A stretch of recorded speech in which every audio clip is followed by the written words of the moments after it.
Eu quero convidar você nessa manhã para abrirmos as nossas Bíblias, por gentileza, lá no Evangelho de Mateus, para que nós demos continuidade aos ensinos que têm sido ministrados, as aulas que têm sido ministradas no Evangelho de Mateus, especificamente no Sermão do Monte, que nós estamos estudando. Então, por gentileza, abra lá em Mateus, capítulo de número 6. E hoje, se Deus assim nos permitir, nós vamos finalizar então o capítulo 6, um texto um pouco mais longo nessa manhã, mas ele fala basicamente de um assunto só, embora de maneira bastante profunda. Ele também vai finalizar um outro assunto que nós estamos tratando já há algumas aulas. Então, Mateus capítulo 6, versos 25 até o fim do capítulo, verso 34. Tiago, se você quiser dar bom dia e fazer a leitura, fique à vontade. Meus irmãos, graças e paz, nós estamos começando a nossa escola bíblica e, pela graça de Deus, estaremos juntos aí durante a próxima hora, né? Mas eu gostaria de te convidar para participar da nossa escola bíblica. Se você quiser fazer algum comentário ou alguma pergunta, você pode levantar a sua mão, né, e logo vai chegar um microfone para que você possa participar, para que os irmãos que estão participando de casa também possam ouvir a sua pergunta, o seu comentário. E os irmãos que estão participando conosco ao vivo, né, pela nossa transmissão do YouTube, também são bem-vindos para participar desse tempo, enviando a sua dúvida, o seu comentário aqui pelo chat do YouTube.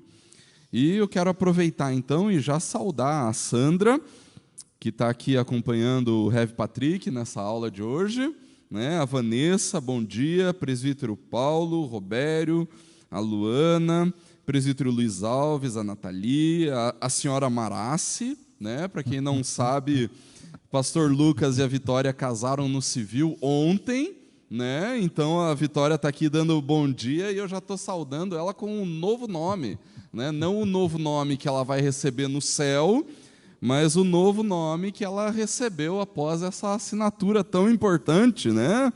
Bom dia, senhora Marassi, bom dia para Silvana também.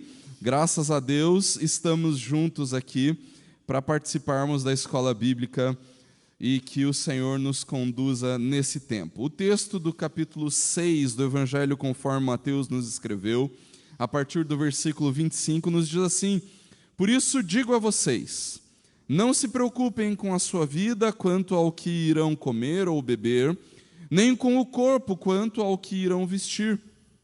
Não é a vida mais do que o alimento, e não é o corpo mais do que as roupas?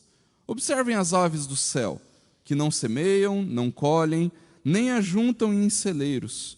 No entanto, o Pai de vocês, que está no céu, as sustenta.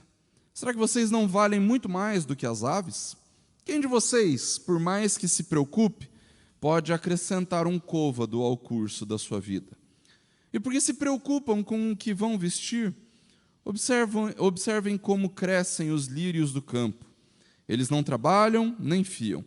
Eu, porém, afirmo a vocês que nem Salomão, em toda a sua glória, se vestiu como qualquer deles. Ora, se Deus veste assim a erva do campo, que hoje existe, e amanhã é lançada no forno, não fará muito mais por vocês, homens de pequena fé? Portanto, não se preocupem dizendo que comeremos, que beberemos ou com que nos vestiremos, porque os gentios é que procuram todas essas coisas. O Pai de vocês, que está no céu, sabe que vocês precisam de todas elas. Mas busquem em primeiro lugar o reino de Deus e a sua justiça, e todas estas coisas lhes serão acrescentadas. Portanto, não se preocupem com o dia de amanhã, pois o amanhã trará os seus cuidados. Basta ao dia o seu próprio mal. Amém. É isso, F? É isso? É isso. Vamos orar então, queridos? Pai Celestial, nós bendizemos e louvamos o Teu nome nessa manhã, Deus, porque o Senhor é um Deus maravilhoso. As Tuas misericórdias se renovam nessa manhã, Deus, e por isso nós somos gratos. Muito obrigado, Deus, porque o Senhor tem falado conosco, o Senhor tem nos ensinado, tem nos instruído, tem direcionado o nosso coração, tem nos corrigido, nos repreendido, tem transformado as nossas vidas à imagem e semelhança do Teu Filho Jesus. Obrigado, Deus, porque o Senhor se preocupa conosco, porque nós somos instrumentos do Teu agir, Deus, aqui e em cada lugar onde nós passamos, onde nós estamos. Obrigado, Deus, porque o Senhor realmente tem feito grandes maravilhas no nosso meio. Por isso nós queremos Te agradecer nessa manhã. No entanto, ó Deus, nós continuamos carentes e necessitados do Senhor o tempo todo. Por isso nós pedimos que o Senhor continue falando conosco, continue instruindo o nosso coração na Sua palavra, Deus, continua derramando sobre nós a Sua graça, a Sua misericórdia, Deus, porque nós precisamos do Senhor. Fala conosco, transforma o nosso coração, Deus, aquilo que ainda precisa ser corrigido no nosso coração, corrija, transforma mesmo as nossas vidas, Deus, fala conosco de maneira muito pessoal, de maneira muito particular, de maneira muito profunda nessa manhã, e que não seja eu a falar, mas a Sua palavra, Deus, que o Senhor realmente fale aos nossos corações, a começar por mim, Deus. Tem misericórdia de nós, perdoa os nossos pecados, Deus, as nossas transgressões contra o Senhor, e continua transformando as nossas vidas para que sejamos mais parecidos com o Senhor. Esse é o desejo do nosso coração, pedimos isso e Te agradecemos também, em nome de Jesus. Amém. Queridos irmãos, esse texto é, sem sombra de dúvida, né, Rev, um dos mais profundos a respeito do que o Senhor Jesus trouxe, né, o próprio Senhor Jesus falou. Esse é um dos textos mais profundos. Ele não só é um texto profundo na sua simplicidade, ele não é só um texto profundo nas formas que ele traz, né? Ele falando dos passarinhos, da natureza, trazendo exemplos bastante práticos do que a vida significa, do que a vida naquela época demonstrava, mas ele também é um texto bastante poético, algo que o Senhor Jesus não faz com tanta frequência assim, né? E esse texto ele está destacado para nós de uma maneira mais especial. São palavras que o Senhor Jesus usou no fim desse capítulo, né?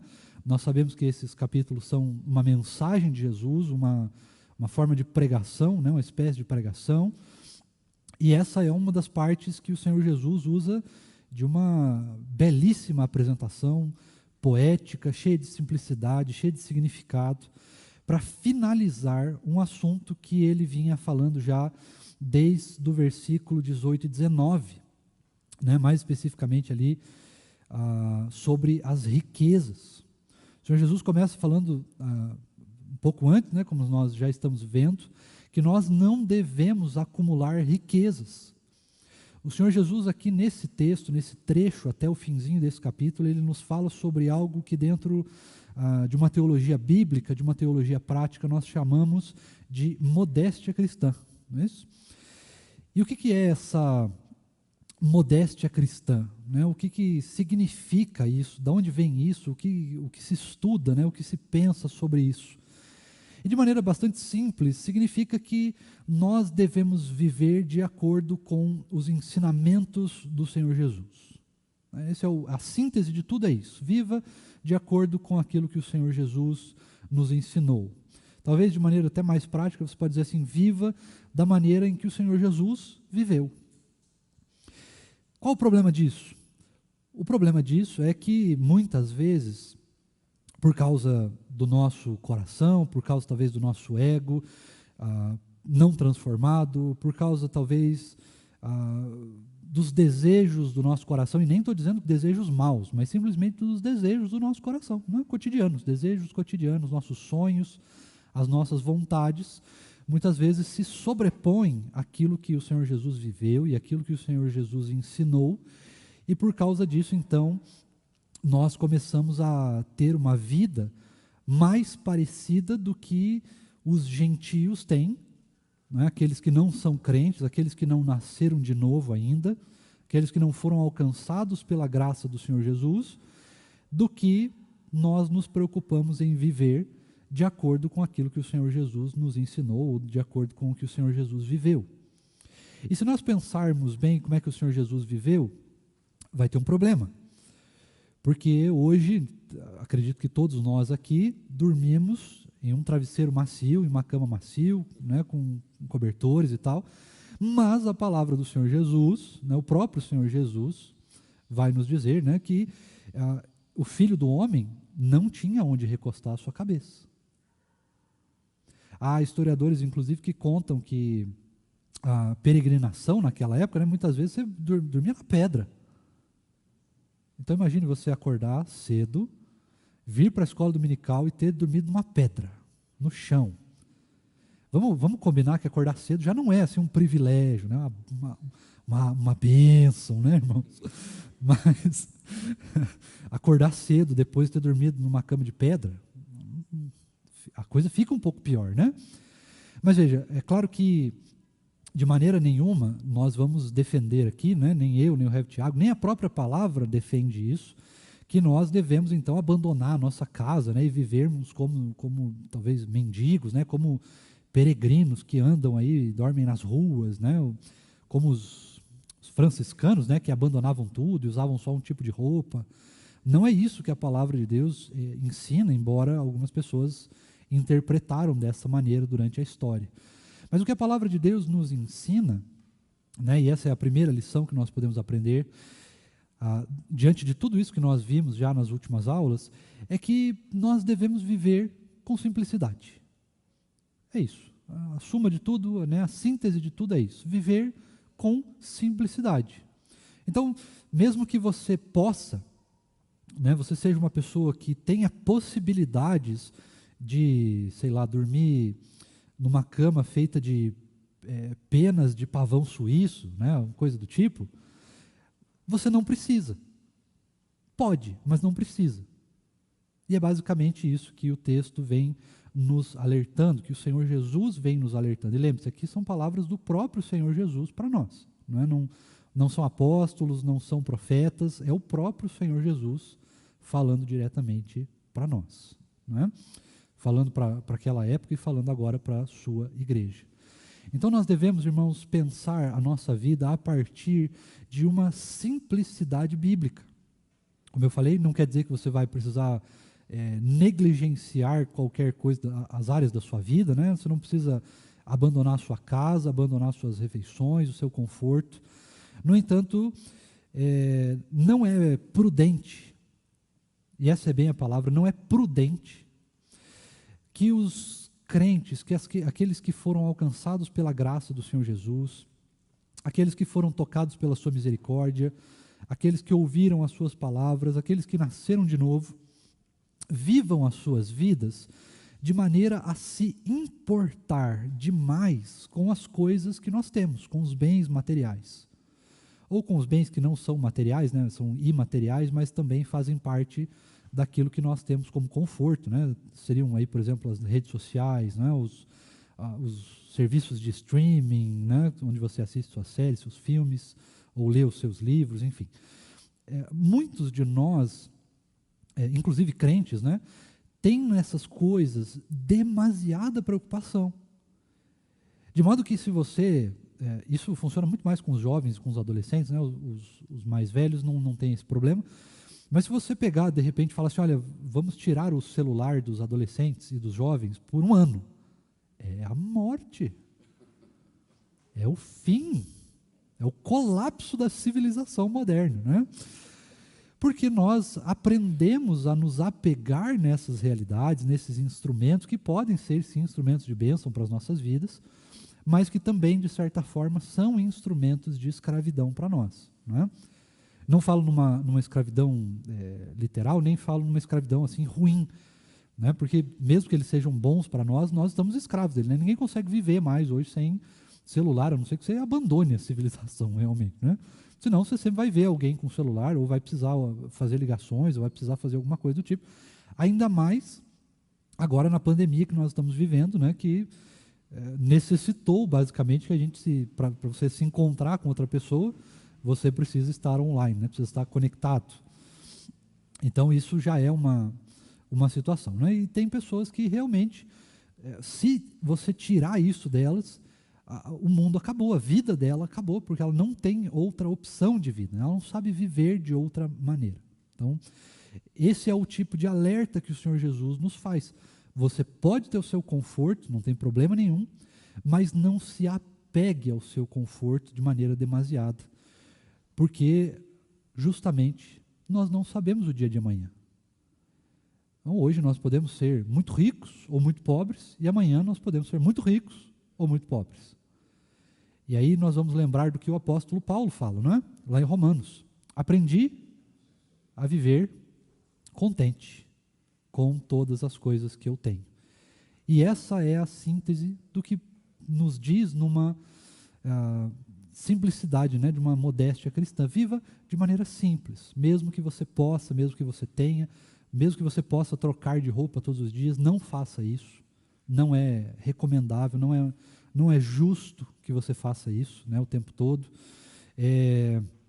Justamente porque, assim, nós estamos falando de uma característica de pessoas que vivem para glorificar a Deus e vivem de acordo com aquilo que o Senhor Jesus nos ensinou. E como que o Senhor Jesus viveu e nos ensinou a viver? Com simplicidade. Então, se você pode trocar de roupa todos os dias, né, quando eu digo trocar de roupa todos os dias, é óbvio que a gente pode, né, mas eu digo comprar roupas todos os dias, você não precisa fazer isso para encher o seu guarda-roupa, mas você pode fazer isso pensando que você também pode ajudar outras pessoas, né?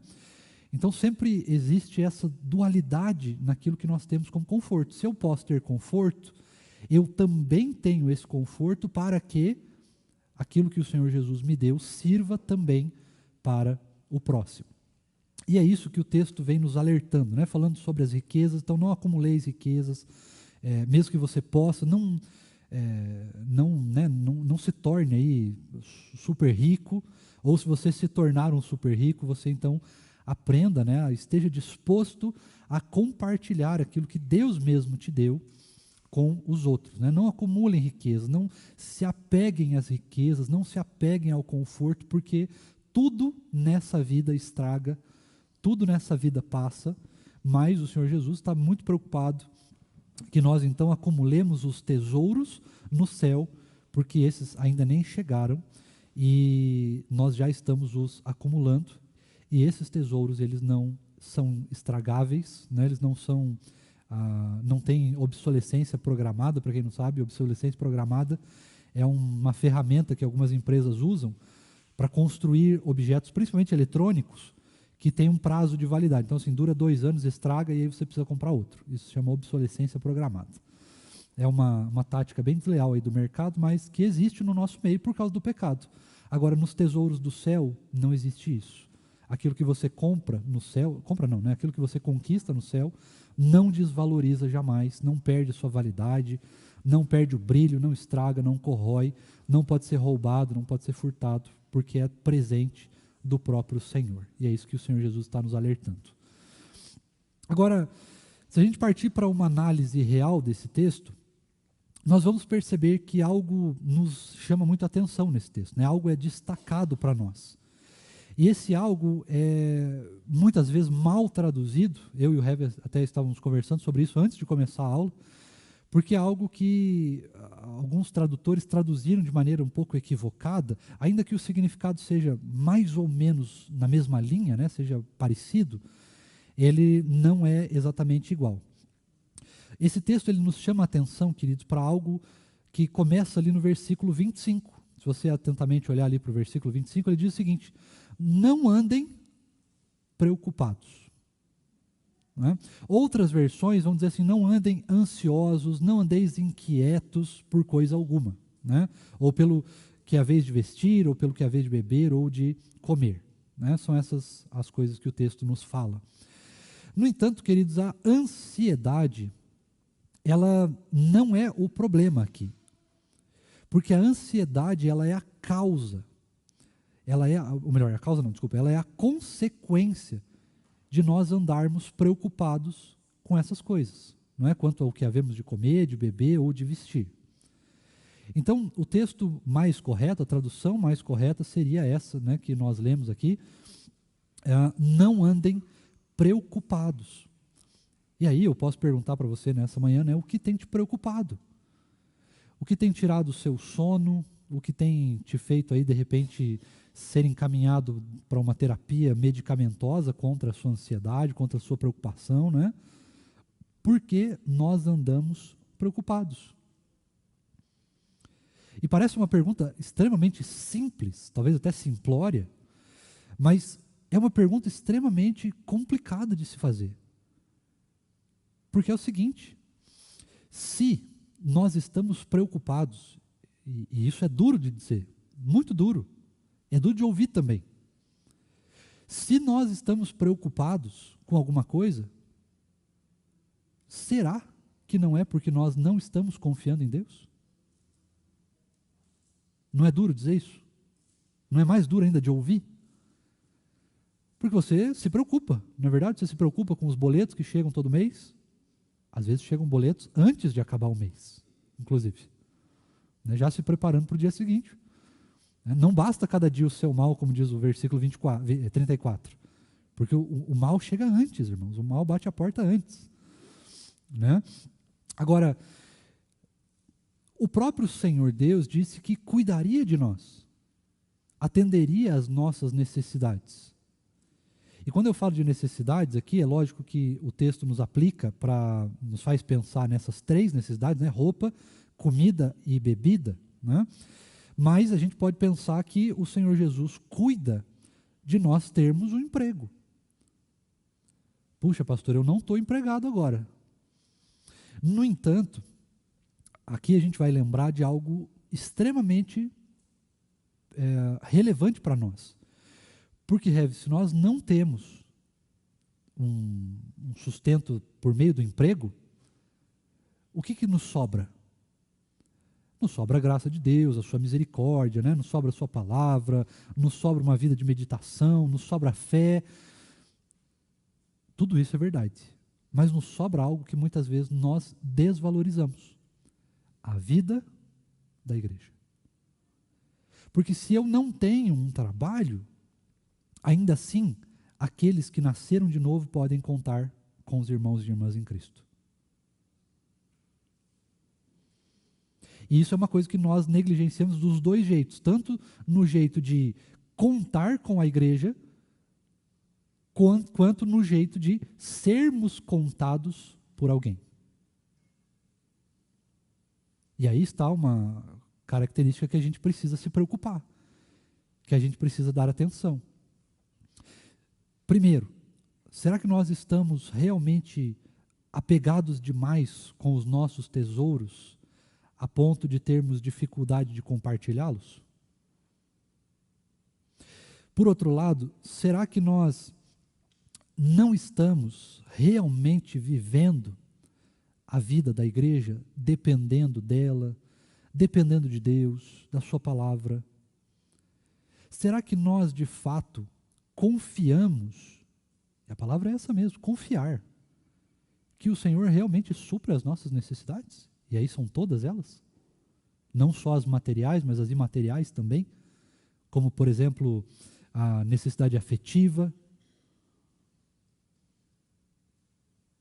a própria atenção, não é verdade? Será que nós confiamos mesmo? Faz parte do nosso coração confiar que Deus cuida de nós, ainda que os nossos sonhos, os nossos desejos não sejam atendidos? E aqui vale uma pergunta pela nossa fé. Como está a nossa fé em Deus? Será que de fato, e isso é muito propício para falar nos dias de hoje, principalmente por causa das teologias que nós temos vivido por aí, né? Hoje o mundo se preocupa com absolutamente prosperidade financeira, prosperidade emocional, né? Se sentir bem, se sentir feliz. Nós mesmos ouvimos isso direto, né? O que importa é ser feliz. Ou será que o que importa mesmo é viver para a glória de Deus? E isso, de fato, é a verdadeira felicidade. Não é? Agora, nós precisamos atentar para isso. Como está a nossa fé? Como está a nossa confiança em Deus? Será que nós realmente, se perdermos tudo o que nós temos hoje, nós continuaríamos servindo o Senhor com alegria? Será que nós temos nos preocupado em compartilhar aquilo que Deus tem nos dado, seja nos bens materiais ou nos imateriais, ou seja, o seu conhecimento, a sua paciência, que são frutos do Espírito, a sua bondade, os dons e talentos que o Senhor tem colocado na sua vida e na minha, são bens imateriais, mas que igualmente nós podemos e devemos compartilhar com o próximo. Será que nós estamos fazendo isso? Ou será que nós estamos acumulando para nós e não estamos compartilhando?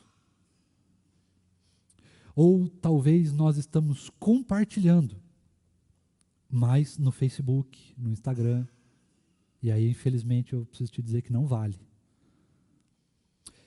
Não é que não vale no sentido assim, não vale para o próximo, não é isso não. Mas é que quando a gente fala de rede social, a gente fala de uma coisa meio fake, né? Uma coisa meio maquiada. Então você posta ali de repente alguma coisa, né? Um belo jantar, né? Uma saída, né? Uma viagem sua, mas talvez aquilo seja na verdade só aparência, porque por dentro a realidade talvez não seja tão assim, tão boa quanto a rede social aparenta. E aí, na verdade, nós não estamos compartilhando bênção, nós estamos compartilhando mentira. Eu sei que é pesado, mas infelizmente é verdade. Então a pergunta que não nos quer calar nessa manhã é justamente essa: como está a nossa fé? Como está a nossa confiança em Cristo? É absolutamente fundamental que nós percebamos o como nós temos vivido nessa vida. Se nós estamos vivendo de acordo com aquilo que o Senhor Jesus nos ensinou, se nós estamos vivendo confiando em Deus, ou se nós estamos vivendo apegados aos nossos bens materiais, ao nosso trabalho, nossa profissão, a força do nosso braço, ao nosso conhecimento. Há pouco tempo ali, antes de começar a aula, até estava falando com o pastor Tiago, essa semana foi noticiado um grande avanço científico, e eu volta e meia tenho falado sobre isso. Nos laboratórios, nós conseguimos fazer grandes coisas, mas nós não conseguimos olhar para o rosto do outro e dizer eu te amo. Nós não conseguimos olhar para o rosto do outro e dizer conte comigo, e isso de fato ser uma verdade. Nós fracassamos muitas vezes nos nossos relacionamentos, nós fracassamos muitas vezes na nossa vida, né, na forma de vivenciar as coisas desse mundo. Nós muitas vezes fracassamos com relação ao nosso pecado, deixando-nos ser dominados pelo pecado. Mas ainda assim, nós conseguimos fazer grandes coisas. E aí nós voltamos à pergunta de novo: como está a nossa confiança em Deus? Temos algum comentário aí, Ref? Tenho. Então, Só que me chama a atenção esse primeiro versículo. O versículo 25, ele termina com uma pergunta de Jesus. E a pergunta dele é assim: não é a vida mais do que o alimento? E não é o corpo mais do que as roupas? Essa pergunta de Jesus, ela traz uma resposta quase que imediata, não é verdade? Todos nós concordaríamos com Jesus. A vida é mais do que comida e o corpo é mais do que vestir, do que roupas. Todos nós concordaríamos com isso. Essa pergunta de Jesus, ela já tem uma afirmação muito clara nela. Porque ele traz primeiro uma ordem, não é uma sugestão, mas é uma ordem: não se preocupem, ou como a Revista Atualizada traduz, não ande ansioso, né? Não andeis ansiosos, mas a ordem de Jesus é não se preocupem. E aí ele termina essa ordem com uma pergunta, e a pergunta é: a vida não é mais do que essas coisas? O corpo não é mais do que isso? E essa pergunta, ela é a resposta a respeito dessa ordem, ou ela é a justificativa dessa ordem. E, uma vez que ele está justificando a ordem, o que ele está dizendo para nós é a preocupação e a ansiedade que advém dessa preocupação é injustificável. Dá para perceber nessa fala de Jesus, essa realidade? Olha, estar preocupado e, como consequência da preocupação, estar ansioso é injustificável, porque a vida é mais do que estas coisas. A vida é muito mais do que isso tudo que a gente tanto busca e pelo qual a gente tanto se preocupa. E perceba que Jesus está falando das coisas que são mais básicas para nós, não é verdade? O Rev Patrick, ele aprofundou, trazendo assim, a nossa necessidade por tecnologia, a nossa necessidade de conforto. E é verdade, todas essas coisas a gente se preocupa com isso. Mas Jesus está falando daquilo que é o mais básico: comer e se vestir. Uhum. E ele ainda fala assim, a vida é mais do que isso. E assim, eu sou muito sincero quando eu estou lendo a palavra de Deus, gente. Porque eu sou sincero a ponto de perguntar assim, tá, Jesus, se a vida é mais do que isso, do que o Senhor está falando? Porque, sejamos honestos, se na minha vida eu não devo me preocupar com aquilo que eu como e com aquilo que eu me visto, com o que eu vou me preocupar? Se isso não pode ser motivo da nossa ansiedade, o que pode? Se eu não tenho que me preocupar com isso, com o que eu me preocupo? Né? Então, a fala de Jesus, irmãos, eu vou pedir para o pessoal do meu auxílio aí, preparar um microfone que o presbítero Ademir vai falar. Está na mão já? Obrigado. Mas a fala de Jesus, ela nos diz assim, olha, por mais básica que seja a sua necessidade, por mais elementar que ela seja, ainda assim, a sua preocupação e a ansiedade que dela advém é injustificável. Não se justifica.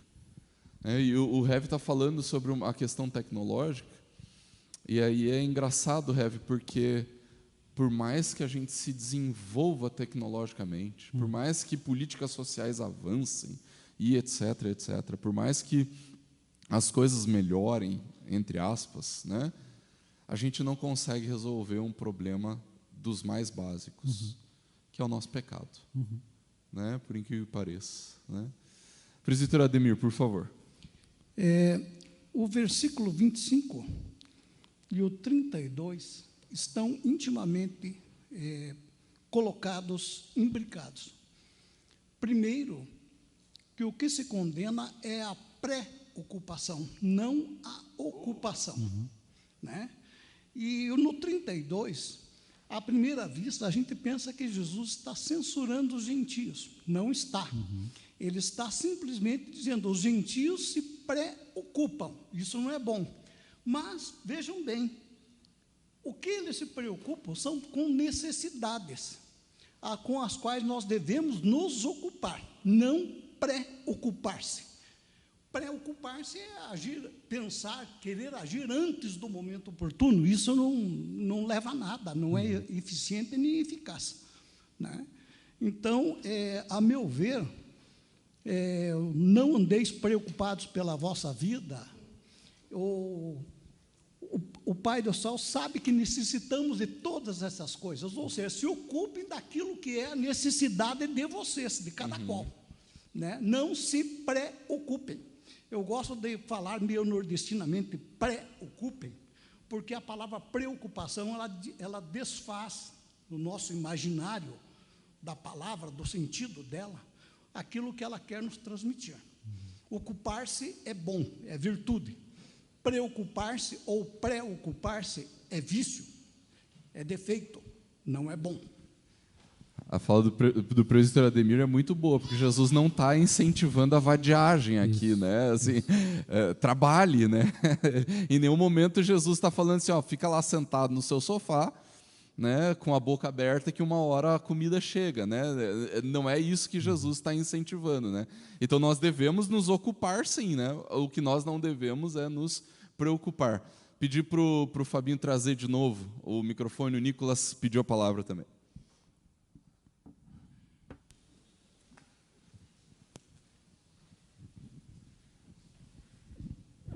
Eu acho muito oportuno trazer o que a gente aprendeu no estudo de quarta com Abacuque, que Deus ensinou a Abacuque que ele deveria viver por fé, né? E quando Abacuque termina o livro, ele coloca uma hipótese que Deus nem falou, né? Ele fala, ainda que a videira, como é que é? Figueira não floresça, né? E tudo mais que ele fala, Deus não tinha falado isso para ele, né? Mas ele tá supondo, ainda que o pior aconteça, eu ainda posso viver dessa forma, né? E eu viver por fé não quer dizer que as coisas vão melhorar, né? Não está falando, confie que as coisas vão melhorar, não está falando isso, né? É para permanecer firme no Senhor que Ele conhece. Isso mesmo. Vamos fazer o seguinte, irmãos, eu quero conversar com vocês, antes da gente passar para os versos finais, algumas coisas que são muito importantes e relevantes no decorrer desse texto. Como eu falei, ele é um texto poético, ele é um texto que traz bastante significado, ele é um texto que traz também algumas aplicações da vida cotidiana daquele povo especificamente. Então, primeira coisa, o Senhor Jesus vai falar sobre as aves do céu. E o que isso significa? Significa que naquela época, as aves do céu, né, os passarinhos, eles eram tidos, pelo aquele povo especificamente, né, naquele contexto, eles eram tidos como algo meio insignificante, como algo pequeno, algo, né, simples demais. Isso significa que o Senhor Jesus está dizendo para aquele povo, para aquela época e para nós, o seguinte: vejam, existe um mecanismo, né, existe uma construção, e essa construção ela advém da própria mão de Deus, da própria bondade de Deus ao criar as coisas, né? Deus criou, e o que Ele criou com um mecanismo, não é verdade? Ninguém foi lá no sol e fez o sol girar, né? O sol já gira, a gente só sabe que ele gira, né? E faz o que ele tem que fazer, porque assim foi como Deus quis. O que significa que existe um sistema dentro da natureza que faz com que as aves se alimentem. Esse sistema, essa probabilidade, essa providência, ela acontece pela boa mão do Senhor, né? O Senhor fez assim. De igual modo, o Senhor também criou um mecanismo para que nós nos sustentássemos, né? Essas necessidades básicas da vida fossem supridas pelo nosso ofício, pelo nosso trabalho, pela nossa ocupação. Então existe um mecanismo das coisas funcionarem. Por que elas não funcionam corretamente? Por que tem gente no mundo que passa fome, que não tem água para beber? Por que tem gente no mundo que não tem boas roupas para vestir, não tem onde morar? Por causa da fragilidade desse sistema causada exclusivamente pelo pecado. O pecado deturpou o nosso sistema, né? Então hoje trabalhar cansa, o que não devia acontecer, né? Fazer comida, né? Plantar e coisas do tipo, hoje a gente sabe, se você fizer uma pesquisa na internet, você vai ver que nós produzimos comida para atender 100% da necessidade humana. Mas, por causa do pecado, nós desperdiçamos. Nós não distribuímos a comida para todo mundo de maneira igualitária, de maneira justa. Nós temos uma economia que também funciona na base da nossa natureza pecaminosa, privilegiando algumas pessoas, desprivilegiando outras.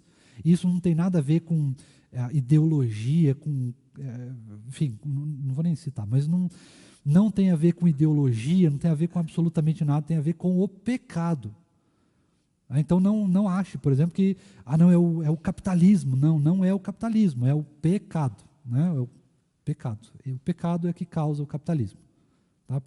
Capitalismo é pecado, como qualquer outra ideologia também é pecado, né? E nós precisamos abandonar as ideologias desse mundo e viver mais apegados à palavra de Deus, né? A ideologia da palavra.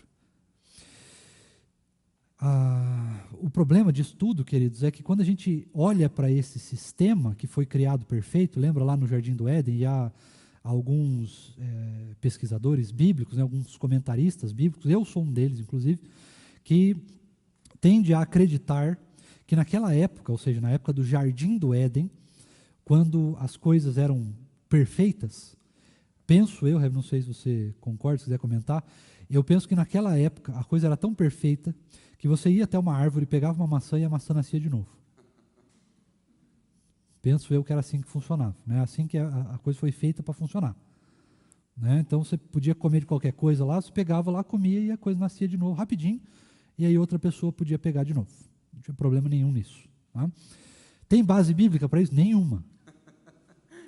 Mas eu creio pela fé que era assim que funcionava. Né? A coisa perfeita é assim que funciona. Né? Se não é... Hoje a gente vive esse negócio de ter que ficar esperando o negócio nascer de novo, e aí tem aquecimento global, e o calor, e a falta de chuva, e tem que regar, e tem que isso, tem que aquilo. Não era assim que funcionava, na minha nada humilde opinião. Né? Eu acho que a coisa funcionava de maneira muito perfeita, e aí a coisa era um pouco melhor. Hoje em dia, nós, como eu falei, temos possibilidade de alimentar todo mundo, nós temos possibilidade de levar água para todo mundo, nós temos possibilidade, se olhar nas lojas de roupa, com certeza existe muito mais roupa do que pessoa para vestir. Só que, na verdade, né, se a gente olhar no nosso guarda-roupa, tem muito mais gente para vestir do que roupa. Né?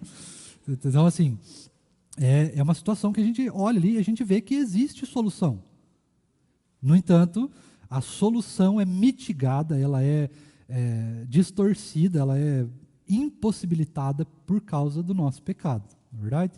Porque a gente acha que precisa de mais roupa do que a gente tem, né?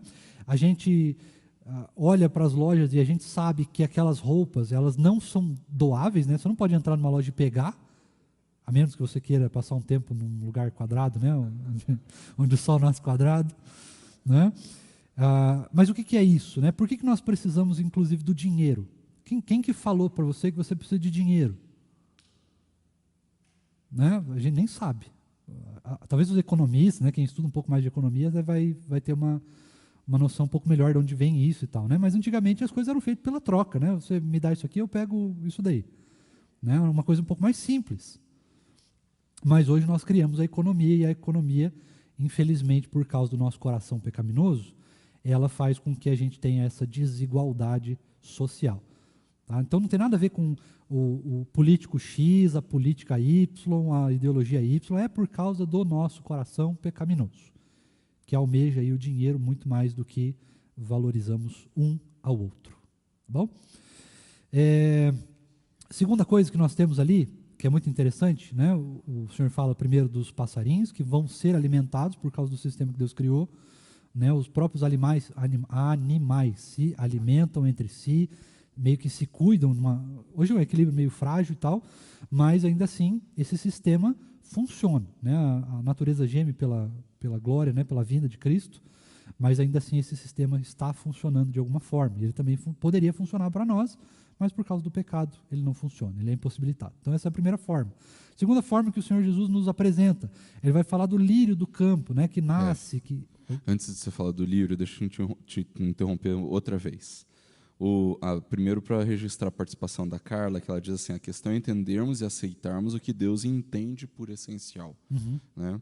Mas eu quero fazer uma colocação sobre a questão dos passarinhos, né, sobre as aves, e a minha colocação ela é politicamente incorreta para os tempos em que nós vivemos, tá? Mas eu acredito que ela é bíblica. Você reparou que o texto ele fala assim, ó, versículo 26, observem as aves do céu, que não semeiam, não colhem, nem ajuntam em celeiros. No entanto, o vosso Pai, na revista atualizada, e na minha versão diz assim, o Pai de vocês, que está no céu, as sustenta. Você reparou que Deus não fala assim, o pai da criação ou o pai dos passarinhos? Gente, esses detalhes na hermenêutica, que é uma das matérias que eu leciono na FATESUL, na interpretação bíblica, são detalhes extremamente valiosos. Eu sei que hoje a gente está numa moda e numa mania de pai e mãe de pet, né, de animais. No entanto, aliás, se você não leu o artigo, a pastoral do boletim essa semana, pode ler, tá bom? Eu falo um pouquinho sobre o pai e mãe de pet. O texto ele vai dizer, não é o pai da criação, não é o pai das aves, mas é o pai de vocês, é o vosso pai. Sabe o que Jesus está dizendo aqui? Que ave não tem pai. Mas, pastor, qual que é a importância disso? A importância disso é que, mesmo que as aves não sejam filhas do Pai do céu, a bondade, a generosidade, a liberalidade do Pai nosso é tão grande que Ele sustenta até as aves que não são os filhos ou as filhas dele. E aí, Jesus pergunta, será que vocês não valem muito mais do que as aves? A pergunta é, vocês que são filhos, não valem muito mais do que as aves que são órfãs? Que não têm pai? Vocês têm um pai. O pai de vocês é o pai do céu. Se Deus sustenta até aquelas que não são filhas dele, quanto mais vocês, homens de pequena fé. Esse é o argumento de Jesus aqui. Não é uma coisa maravilhosa? Deus está ensinando Jesus está ensinando sobre a liberalidade, a generosidade, a graciosidade do Pai, através daquelas que não são filhas do Pai, as aves. Deus as sustenta. Quanto mais a vocês, que são filhos do Pai. Olha que coisa profunda que Jesus está nos dizendo aqui no versículo 26, né? Isso sempre me chamou a atenção, Heavy, porque não é sempre que Jesus utiliza o pai de vocês, né? Quando ele usa o exemplo do lírio, por exemplo, ele não usa pai de vocês, ele usa o Deus. Ora, se Deus veste assim a erva do campo, aí ele faz um apelo à realidade criacional, Deus é quem cria. Mas no caso das aves, ele está deixando claro, as aves não têm pai, vocês têm. E depois o momento que ele vai falar de novo o pai de vocês é no versículo 32, que o presbítero Ademir já fala, olha, os gentios, aí agora pega, né? Os gentios não têm pai, é por isso que eles se preocupam. Vocês têm pai, vocês não precisam se preocupar. Né? Olha que coisa louca. Né? Então, vejam isso. É isso, Rev. Muito bem. Então, a segunda parte que o Senhor Jesus ali nos apresenta como algo bastante singelo daquela cultura, né? Lembre-se que o Senhor Jesus sempre traz exemplos culturais daquela época. Né? Se fosse hoje, ele traria outros exemplos. Então, ele vai falar do lírio do campo, que é o lírio do campo. Se você for para a internet depois e pesquisar sobre isso, você vai ver algumas imagens muito bonitas de campos de lírios. Bonitas eu imagino que sejam, né? Mas você deve ver algumas imagens e isso vai ilustrar um pouquinho melhor para você o que significa esse lírio do campo, né? O que o Senhor Jesus está querendo dizer com isso. Naquela época, queridos, existiam alguns lugares onde existiam vales, pequenos vales de flores, e as mulheres daquela época colhiam esses lírios, né, essas plantas, e elas jogavam no fogo, seja para cozinhar, seja para o aquecimento da casa, seja para fazer incenso ou qualquer coisa do tipo. Né? Então, por isso que ele fala ali que o lírio do campo, né, ele nasce, fica bonito e tal, mas um dia ele está ali e no outro ele já é lançado no fogo. Esse fogo que ele é lançado ali está demonstrando nesse sentido, que as pessoas usavam os lírios para né, aquelas plantas para aquecimento, ou para fazer incenso, ou para cozinhar, né, para jogar ali, fazer uma fogueira e tal, e cozinhar. E eles ficavam ali em belos, eu diria, belíssimos campos de flores, né, e num dia o campo era assim, verdejante, lindo, coisa mais bonita do mundo, e no outro, todo aquele campo já não existia mais, estava no fogo aí para fazer alguma necessidade humana ser atendida, né? Mais uma vez, isso nos demonstra esse sistema que Deus criou, as coisas que Deus criou são para o nosso uso pessoal também, claro que com consciência, né? A gente não vai destruir o mundo, mas é necessário que a gente use, né? Deus criou a natureza para que a gente a use. Agora, muito interessante porque ele vai trazer então a perspectiva de Salomão, né? Ele vai dizer o seguinte: Salomão em toda a sua glória não se vestiu como qualquer um deles, né? Como qualquer florzinha dessa, não chega nem perto de Salomão. Tem duas aplicações aqui. A primeira, o Senhor Jesus está falando para aquele povo que tinha Salomão como um grande rei, como uma grande figura, e essa grande figura representava para aquele povo alguém que era muito valorizado no sentido do que ele tinha. Salomão, você vai lembrar, foi um dos homens, se não o homem mais rico da palavra de Deus, né, de toda a Bíblia, de toda a história bíblica. E ele tinha, né, ou ele poderia ter tudo o que ele quisesse, mas o Senhor Jesus está nos dizendo que, mesmo ele querendo e podendo ter tudo o que ele quisesse, ainda assim, ele não foi capaz de se vestir tão belamente como uma flor do campo, que foi criada por Deus, e nesse contexto é algo extremamente singelo, algo extremamente simples. Mas nem Salomão, em toda a sua glória, consegue se comparar àquilo que Deus criou, né, a coisa mais simples que Deus criou. Isso demonstra para nós, queridos, que não importa quão bonita seja a sua roupa, quão bonita seja a sua casa, quão bonito seja o seu carro, quão bonito seja você, né? Ou o que você possa se tornar, o que você possa construir, ainda assim, nada pode se comparar àquilo que Deus criou na sua essência, né? As flores não são mais importantes do que nós, mas Deus criou as flores, e mesmo que a gente tente, se a gente se esforce muito, ainda assim a gente não consegue se equiparar com aquilo que é mais simples, uma flor, que hoje está ali, né, e outro dia já está no fogo, ou morreu, ou já não está mais ali. Nem na nossa maestria em criar as coisas mais extraordinárias do mundo, nós conseguimos criar ou nos equiparar àquilo que Deus criou. Por isso, nós olhamos para a simplicidade daquilo que Deus fez, e também para a sua maestria, né, para a majestade do que Ele fez, e ainda assim nós nos colocamos pequenininhos, e mesmo pequenininhos, nós vamos nos lembrar que o Deus que criou todo o universo, o Deus que também criou a erva do campo, se preocupa com cada um de nós de maneira particular. Ele não se preocupa comigo como Ele se preocupa com você, Ele não se preocupa com você como Ele se preocupa comigo. Porque na grandeza de Deus, Ele se preocupa com cada um de nós, nos mínimos detalhes daquilo que a gente precisa, daquilo que a gente é, porque foi Ele mesmo que nos criou. Por isso, também a gente não deve andar preocupado.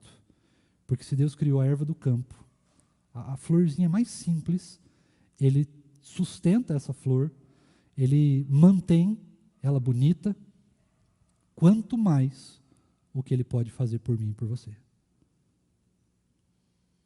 Né? Aqui é algo assim, extremamente singelo, porque Ele também está falando, além de dizendo que Ele cuida de nós, Ele também está nos dizendo que a gente não deve tentar, né, ou ficar preocupado, ou tentar construir algo demasiadamente imponente, né, ou se preocupar, assim, puxa, a minha roupa não é a roupa mais bonita, né, veja o fulano, a fulana está com uma roupa mais bonita, está com um carro melhor, uma casa melhor, coisa e tal. Não se preocupe com esse tipo de coisa. Saiba apenas e pense apenas, né, reflita, descanse no cuidado que Deus tem dado para você através das oportunidades que Ele te dá, né, através daquilo que Ele faz por mim e por você. Na parte final desse texto, Rev, tem alguma coisa?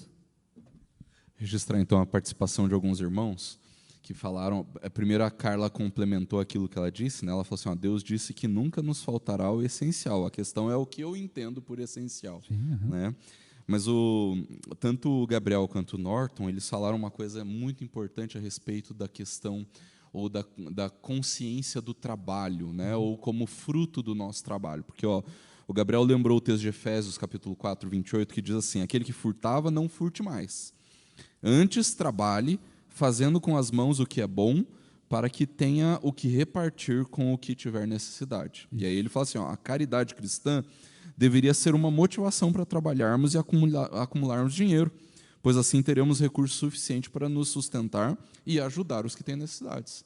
Olha que legal a ideia do Gabriel, que não é do Gabriel, mas é uma ideia bem reformada, na verdade. Né? João Calvino ele incentivava o trabalho e o acúmulo de capital, né? Para que as pessoas pudessem ter com o que abençoar os outros. Né? Isso entre os reformados holandeses, queridos, e talvez os irmãos não saibam, mas a Marion, minha esposa, ela é filha de holandesa. Então, a gente tem muita conversa assim, sobre a questão, ouvindo os tios da Marion e etc., a gente vê muito a consciência de que eles precisam guardar para abençoar aqueles que não têm. Né? Eu vejo muito neles essa coisa. E é tão comum entre eles isso que eles não percebem o quanto isso é virtuoso. Né? E o presbítero Norton diz assim, a providência de Deus é algo maravilhoso. Significa que, durante a nossa busca pelo reino de Deus e sua justiça, o próprio Deus nos sustentará. Então, nós podemos trabalhar tranquilos na sua obra. Né? Olha que legal. É isso, Rev. Legal. Então, finalizando, irmãos, o Senhor Jesus então vai falar um pouquinho ali sobre os gentios, versículo 32, não descaracterizando, não desvalorizando os gentios, né? Mas aquilo que nós já falamos, os gentios, eles, é duro dizer isso, né? Mas os gentios não têm pai, de fato.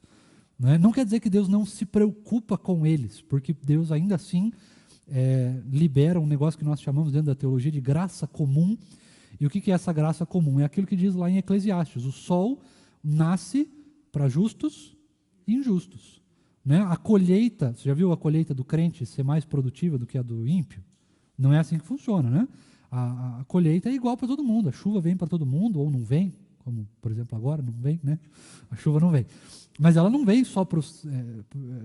na minha casa, por exemplo, chove, a cada 2 dias chove 15 milímetros. Não é assim que funciona, não é? Quando não chove para mim, não chove para todo mundo. É assim que funciona. Isso a gente chama de graça comum. São as aplicações da natureza que são permissivas para justos e para quem também é injusto. Se o ímpio prospera, nós também podemos prosperar e vice-versa.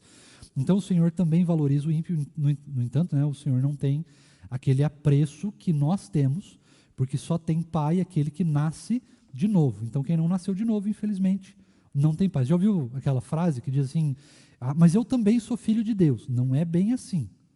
Só é filho de Deus quem nasceu de novo, né? Que foi renascido aí pela graça, pelo poder do Evangelho, pela palavra de Deus, né? Que renasce, então, do pecado, né? Restaurado do pecado. Aí sim você tem um pai celeste, né? Que cuida de você. Fora isso, você é criatura de Deus. Então, cuidado quando a gente fala, né? Não, mas todo mundo é filho de Deus. Vai com calma que é perigoso. O presbítero Gilson quer registrar uma participação. Se o Fábio puder trazer o microfone também, por favor.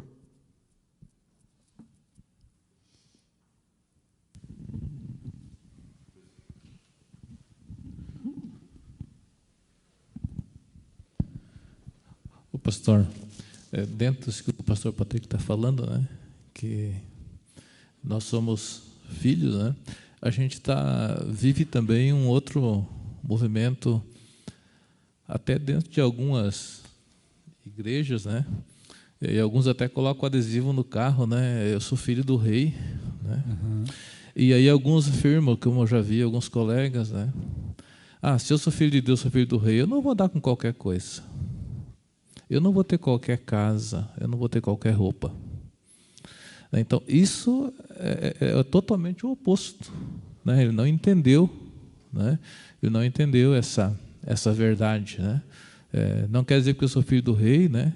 Dá uma alusão mais ou menos assim: se eu sou filho de um presidente da República, eu não vou, entendeu? Então, quando estamos tratando aqui, Deus realmente nos cuida e acabou. Ele sabe que nós precisamos e vai suprir.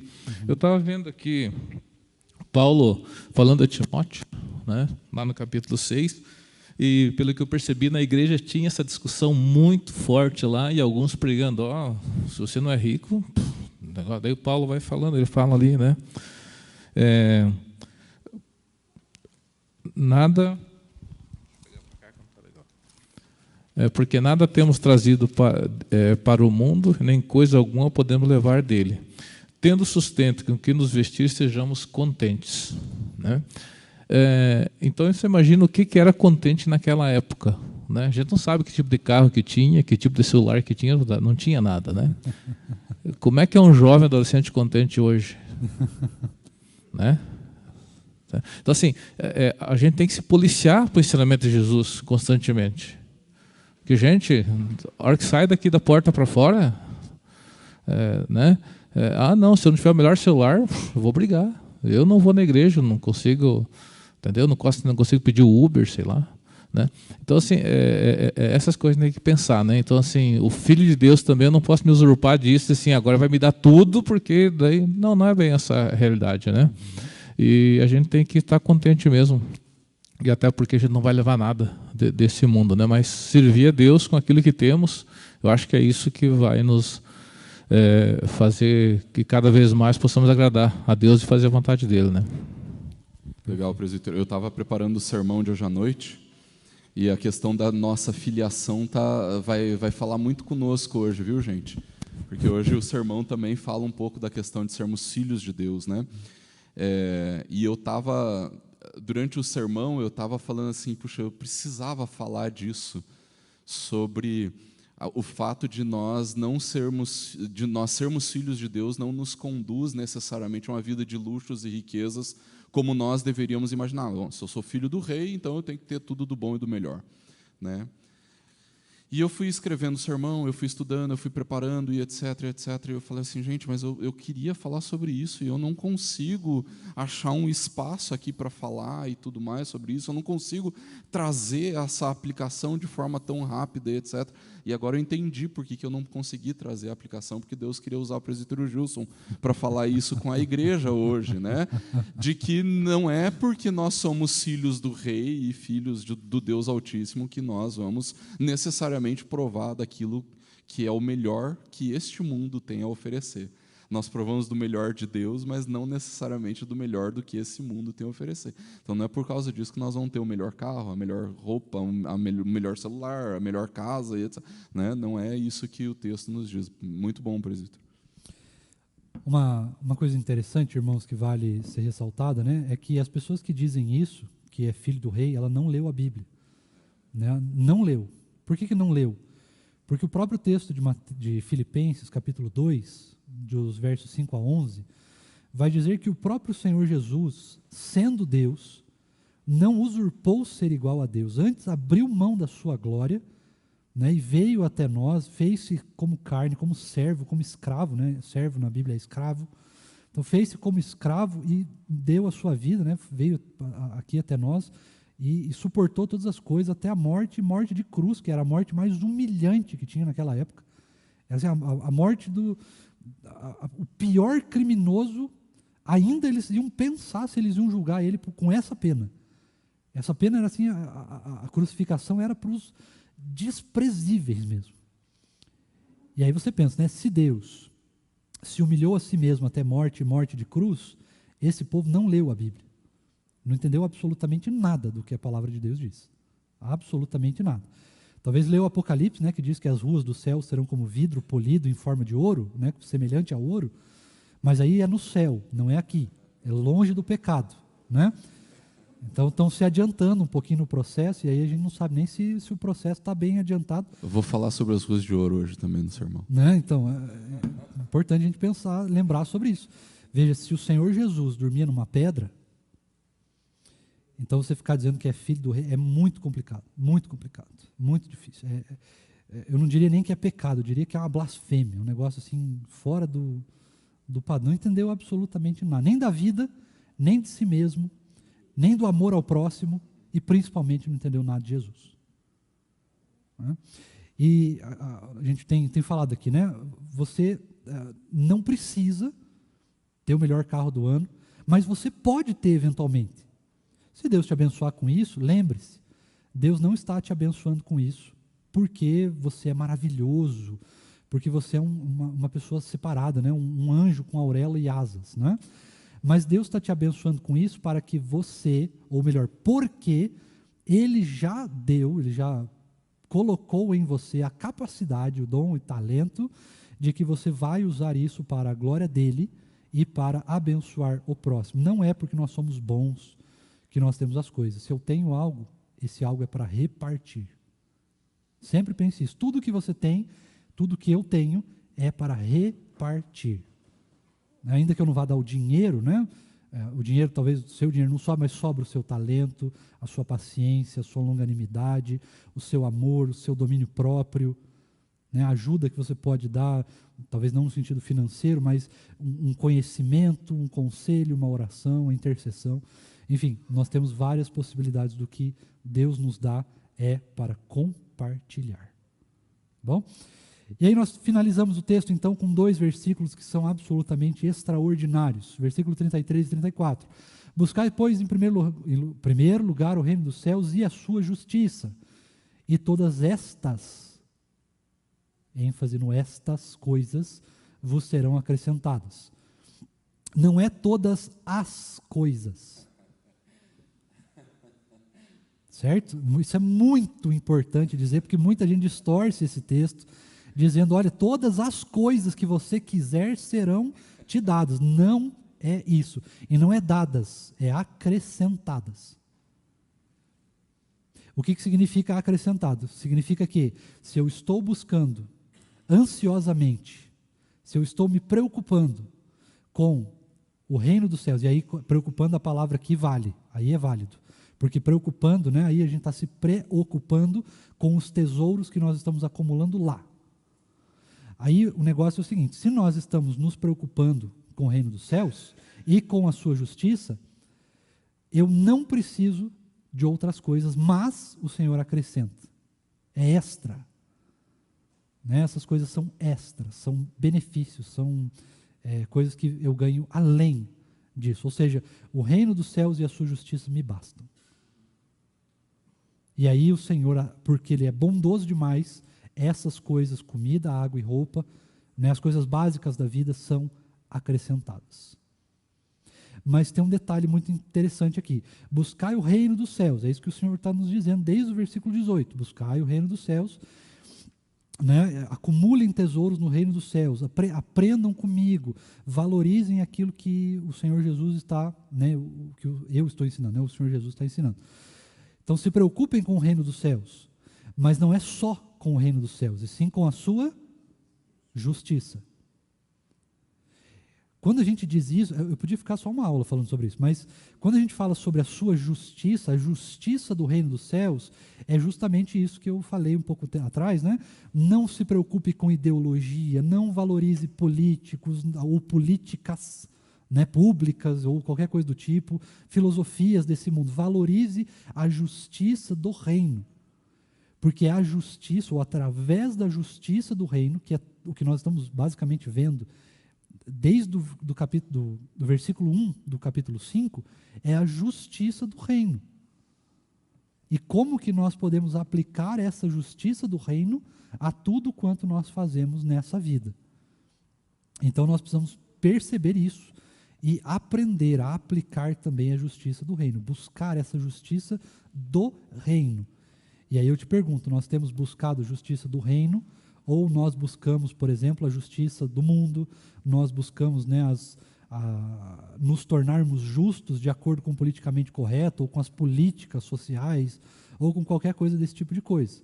Se você se preocupa com essas coisas, entenda e lembre-se que essas coisas, por melhor que elas sejam, por mais bem elaboradas que elas sejam, elas sempre vão estar baseadas no nosso coração pecaminoso.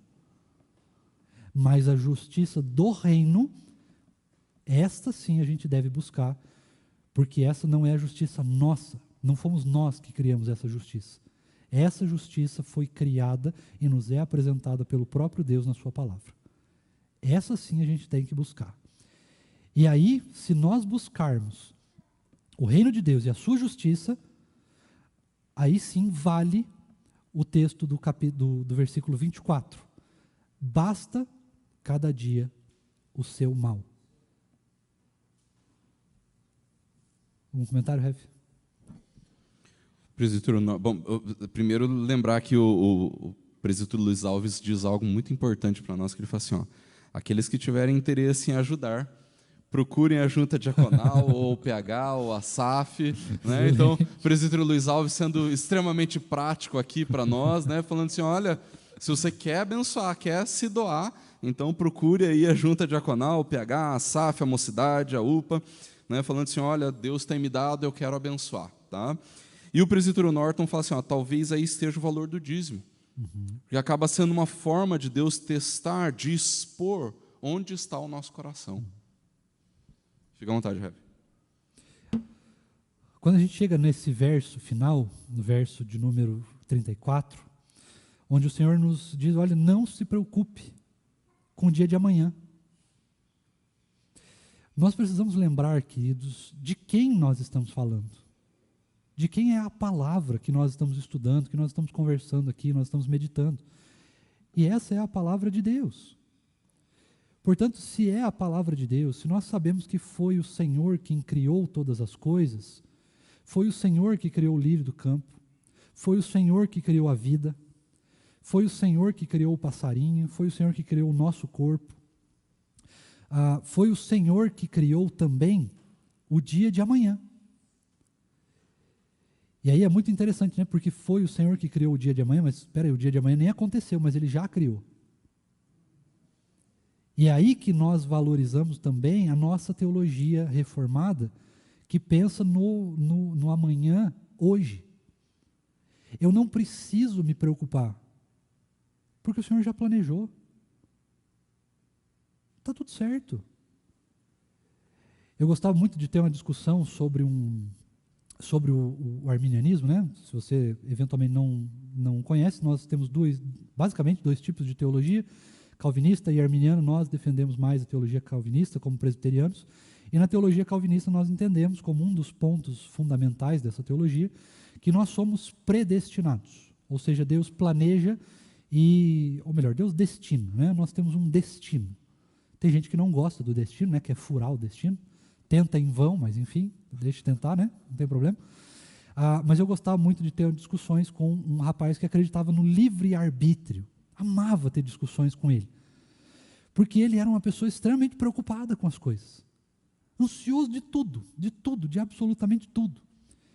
E aí ele fala, nossa, não, eu preciso disso, eu preciso daquilo, eu me preocupo com boleto, eu me preocupo com isso, com aquilo, com aquele outro, e nós temos que fazer isso, nós temos que construir, nós temos que arrecadar, e nós temos que isso, nós temos.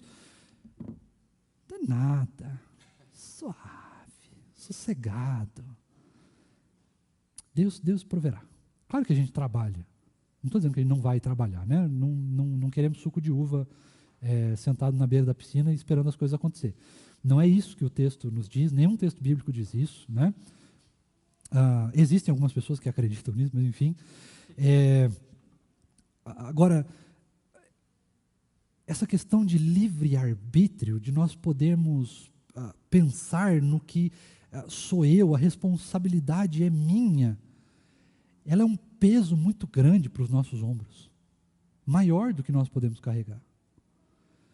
Quando eu digo isso, queridos, a gente pensa no dia de amanhã, porque se o dia de amanhã vier, sou eu que tenho que fazer, mas e se eu ficar doente? Quem é que vai sustentar a minha família? E se, de repente, né, eventualmente eu acabar, Deus acabar me levando, né, eu acabar falecendo, quem vai sustentar minha família? Quem vai seguir o meu legado? Quem vai continuar construindo as coisas que eu estava construindo? Será que eu vou entrar para a história, né? As pessoas vão lembrar de mim? Meu amigo, dane-se. Essa é a palavra. Não importa. Porque é o Senhor quem sustenta. Mesmo que eu trabalhe todos os dias da minha vida até o fim, que eu acumule todas as riquezas do mundo, que eu assim me torne o homem mais rico do mundo, que eu tenha tudo o que eu sempre quis, que eu realize todos os desejos do meu coração. Ainda assim, a própria palavra nos diz nesse texto, não é possível acrescentar um côvado à nossa existência. Não é possível acrescentar um segundo àquilo que Deus já planejou. Nada vai ser mudado. E aí algumas pessoas entendem isso como assim um desalento, como algo assim, puxa, então, se nada pode ser mudado, então o que eu estou fazendo aqui? Você e eu estamos fazendo a melhor coisa que a gente podia estar fazendo, vivendo para a glória de Deus. Então, se você ficar muito rico, fique muito rico para a glória de Deus. Se você trabalhar e trabalhar muito, trabalhe para a glória de Deus. Se você gosta de estudar, de aprender, se você é uma pessoa inteligente, sábia, seja inteligente, seja sábio para a glória de Deus.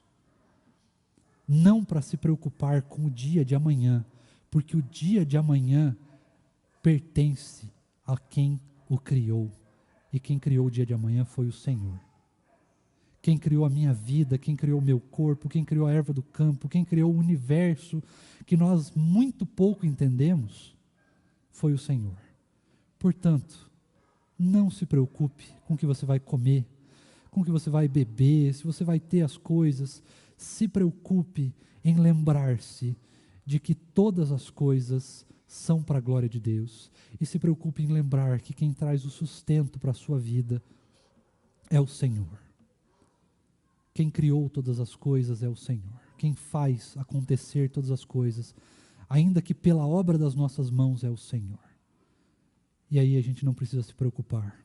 Aí você não precisa, coitada da irmã Vitória, infelizmente vou tirar o emprego dela um pouco, mas você não precisa procurar um psicólogo para tratar a sua ansiedade.